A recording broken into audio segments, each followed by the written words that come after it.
Bienvenidos a su canal Alza il volume de la tua fede, donde meditamos, reflexionamos el Evangelio de cada día a la luz y a la óptica de la tradición, el magisterio de la Santa Iglesia Católica, la única iglesia que porta las llaves del reino de los cielos.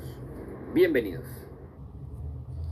Estamos en el domingo 20 del tiempo ordinario. Estamos con el Evangelio de Lucas, capítulo 12, versículos 49 al 53. Vamos a quedarnos con la fracción 50, que dice de esta forma: tengo que recibir un bautismo y qué angustia siento hasta que sea cumplido. Palabra del Señor, gloria a ti, Señor Jesús.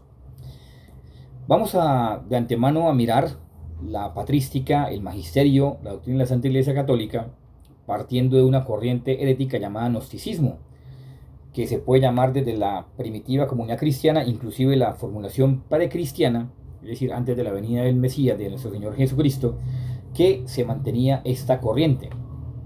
Gnosis quiere decir conocimiento, y que fue un movimiento demasiadamente poderoso, o es un movimiento también inclusive demasiadamente poderoso y amenazador por su fascinante formulación, que aún hoy en día permea la Iglesia Católica. Ya la vamos a ver el porqué. Debido a que se trata su doctrina prácticamente de la redención, que se desarrolla en paralelo con la competencia del cristianismo. En ese entonces, pues, cristianismo primitivo, y hoy pues ya un cristianismo desarrollado en cuanto a la patrística y las enseñanzas de los apóstoles.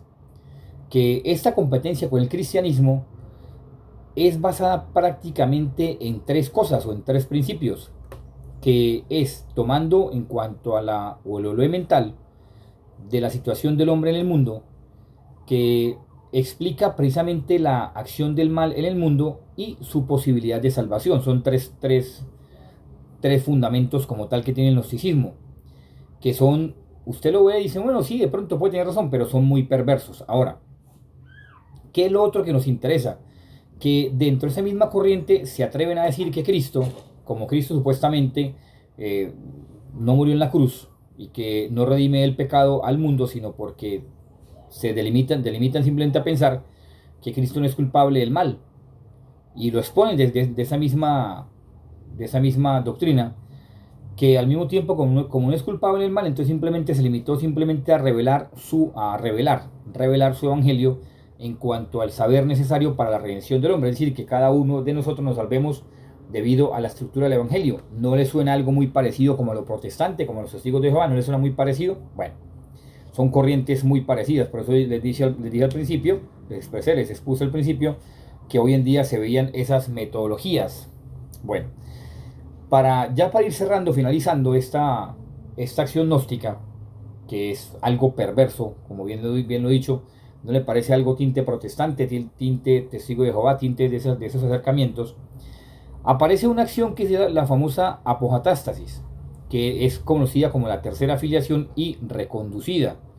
En cuanto a la redención, la supuesta redención, que dicen ellos, y alcanzan a asegurar inclusive, que de la antigua alianza, desde Adán hasta Moisés, que supuestamente para tercera afiliación, que por última acción, el evangelio que iluminó al hijo del primer arjonte, imagínense, hasta Jesús, en fin, una mezcolanza que, como dicen algunas posturas, no sé si les suena algo parecido, que no hubo necesidad que Cristo viniera en la cruz, sino que sencillamente todas las religiones salvan. No sé si a ustedes suena eso algo parecido a lo que estamos viendo esas herejías de hoy en día.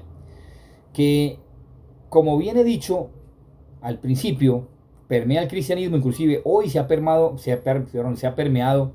en los diferentes seminarios, institutos de vida religiosa, seminarios, como bien lo he dicho, y también universidades católicas, porque hay supuestamente, grandes teólogos, inclusive sacerdotes y obispos, que practican esas corrientes y que permean esas corrientes.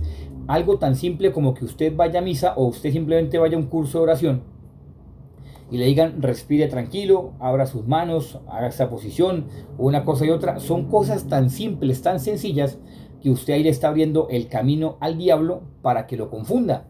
Así de sencillo, así como usted me escucha.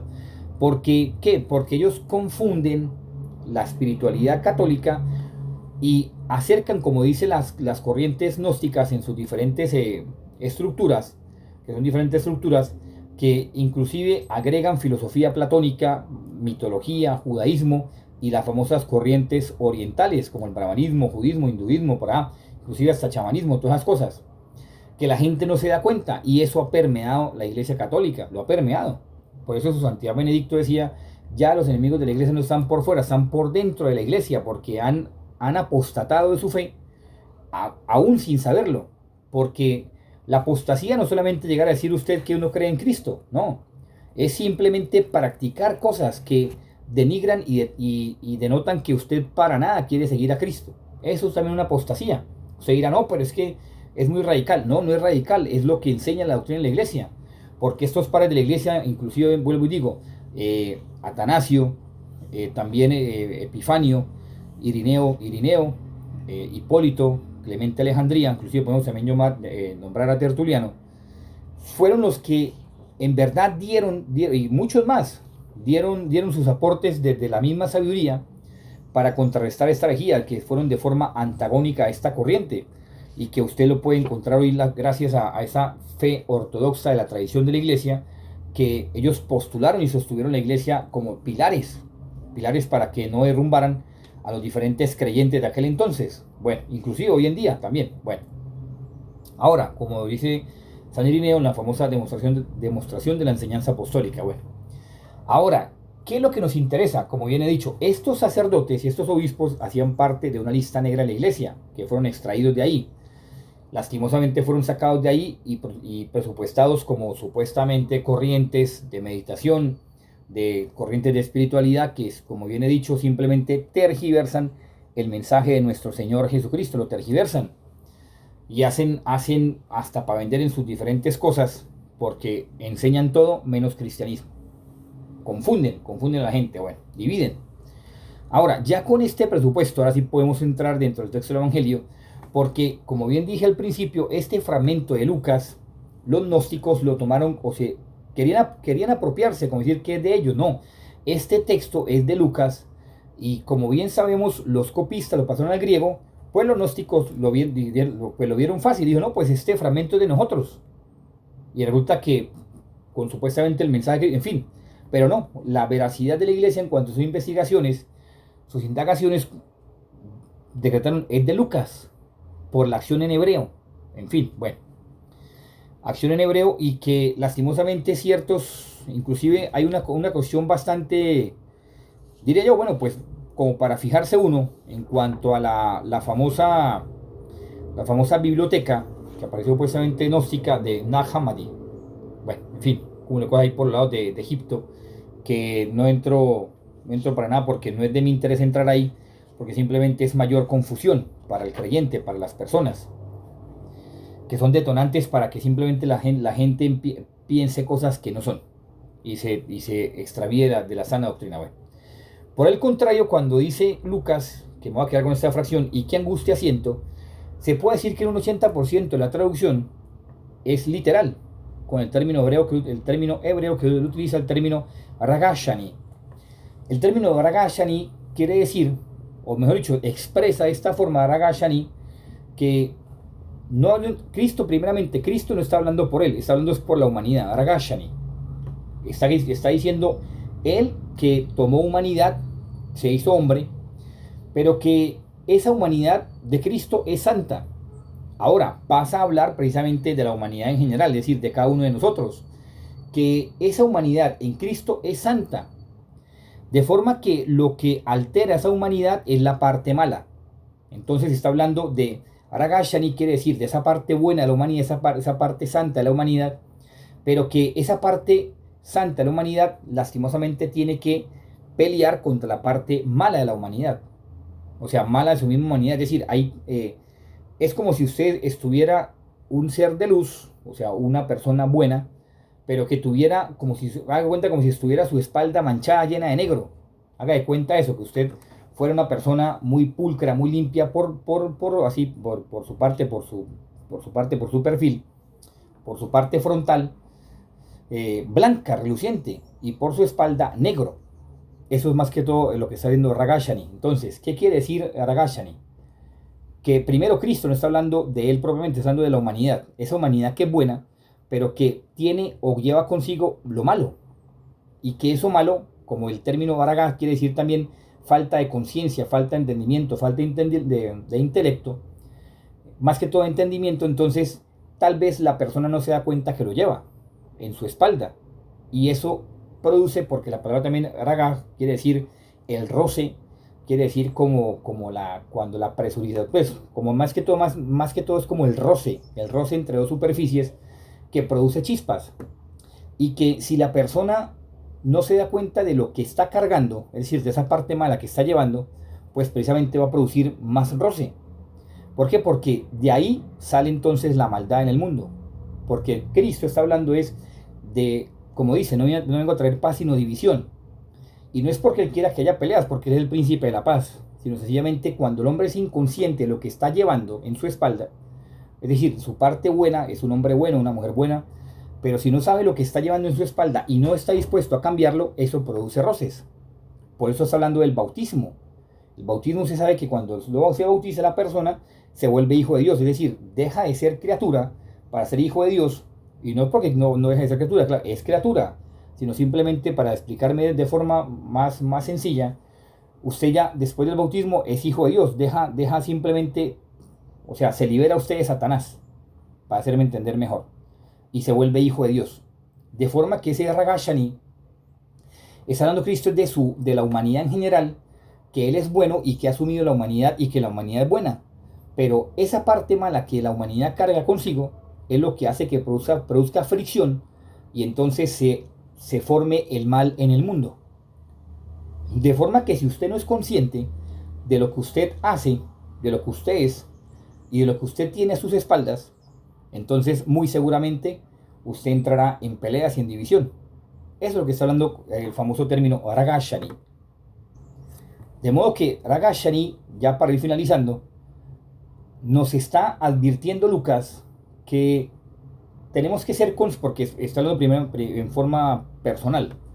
Cristo no está hablando de todo el mundo, simplemente está hablando de la humanidad de forma general, pero también de forma personal. De forma que nos está advirtiendo que si ustedes y yo no somos conscientes de lo que cargamos, no somos conscientes de que sí, usted puede ser bueno, usted puede ser buena, una buena persona, pero si no es consciente de lo que está llevando, pues muy seguramente usted va a generar mal en la otra persona. Porque en la medida que usted no sea consciente de que lo que usted hace o lo que usted es en cuanto a maldad, que genera división, entonces eso va a adquirir que se forme el mal como tal. De forma que Cristo lo que invita es que usted y yo seamos conscientes de la realidad en que vivimos, conscientes de la realidad en que nos movemos, para que entonces ese Garagashani nos ayude a que no tanto la angustia, sino simplemente la conciencia de la maldad que podemos llegar a ser. La conciencia de la maldad que podemos llegar a ser si no asumimos la bondad y la santidad de Cristo en nuestras vidas. Importantísimo, por eso decía enemistad entre el padre y la madre, entre el hijo y la hija, entre la nuera y la suegra. ¿Por qué? Porque está hablando precisamente de esa situación de oscuridad que hace parte, que el hombre carga y que no se da cuenta que está llevando. Bueno, en fin. Y que en su expresión o en su forma más exponencial, cualquier cosa puede ser un detonante en cuanto a la fracción o en cuanto a la realidad que usted viva o que está viviendo, y que antes de disponer para seguir a Cristo, lo indispone para seguir a Cristo. Por eso hay que pensar muy bien ese término, ese texto, y leerlo y releerlo a la luz de la tradición de la iglesia, del magisterio, lo que enseña, para entonces entender claramente las palabras que dijo Cristo y no simplemente sacar una traducción a la ligera. Porque iniciando por este Aragashani, está diciendo alerta, cuidado con lo que está cargando, con lo que está llevando, porque sencillamente puede producir ciertos roces, ciertos acercamientos debido a su realidad. Debido a su realidad que usted puede ser bueno, perfectamente bueno, bondadoso, pero hay cosas que está cargando que impiden generar la paz que Cristo tiene. Así de sencillo. Bueno, pidámosle entonces hoy a la Virgencita María que nos cubra con su manto maternal de amor, nos lleve dentro de su inmaculado corazón, nos libre de la acción del maligno, de Satanás, para que nosotros podamos entender cada vez más que Dios está con nosotros, que Dios es bueno, es perfectísimo, es bondadoso, pero que también nos pide, así a través como hizo ella, que es perfectísima en todas sus cosas, porque Dios la creó pura, inmaculada, nos ayude a entendernos a nosotros mismos, a lograr esa paz que viene de Cristo y sobre todo a saber que no nos podemos dejar engañar por el maligno para hacer siempre la voluntad de Dios, porque el maligno quiere engañarnos para que usted y yo no hagamos la voluntad de Dios. Que San José el terror del demonio nos ayude en ese caminar para que podamos entender claramente lo que Dios quiere y que seamos verdaderamente hombres en busca de Dios. Que nuestro ángel de la guarda nos inspire las buenas acciones, buenas mociones. Nosotros le permitamos a él que nos inspire para que entonces nuestra vida sea únicamente hacer la voluntad de Dios. Benedictio Dei omnipotentis, Patris et Filii et Spiritus Sancti, descendat super vos et super vos remaneat semper. Si fue de tu agrado esta meditación, esta reflexión del Evangelio del día de hoy, te invito para que te suscribas a este tu canal, alza el volumen de la Tua Fede y la compartas con tus seres queridos, con tus amigos, para que llegue a más gente esta obra de evangelización. Gracias. Y además, si deseas hacer tu oración por esta obra de evangelización, alza el volumen de la Tua Fede, y también deseas hacer tu aporte económico, aquí está este número con estas dos plataformas, Nequi y DaviPlata, donde puedes hacer tu donación, si es tu deseo y si es tu interés. O por el contrario, si deseas hacer tu donación, aquí está esa cuenta de ahorros en la vivienda desde Colombia o cualquier parte del mundo. Muchísimas gracias por tu apoyo, gracias por tus oraciones, y si es de tu agrado y ves que lo puedes hacer, gracias por tu donación y ofrenda económica. Que Dios te bendiga, María Santísima te acompañe, San José te cuide, de la mano del Señor pases un muy buen día, junto también a tu ángel de la guarda. Que seas muy bien. Dios te bendiga.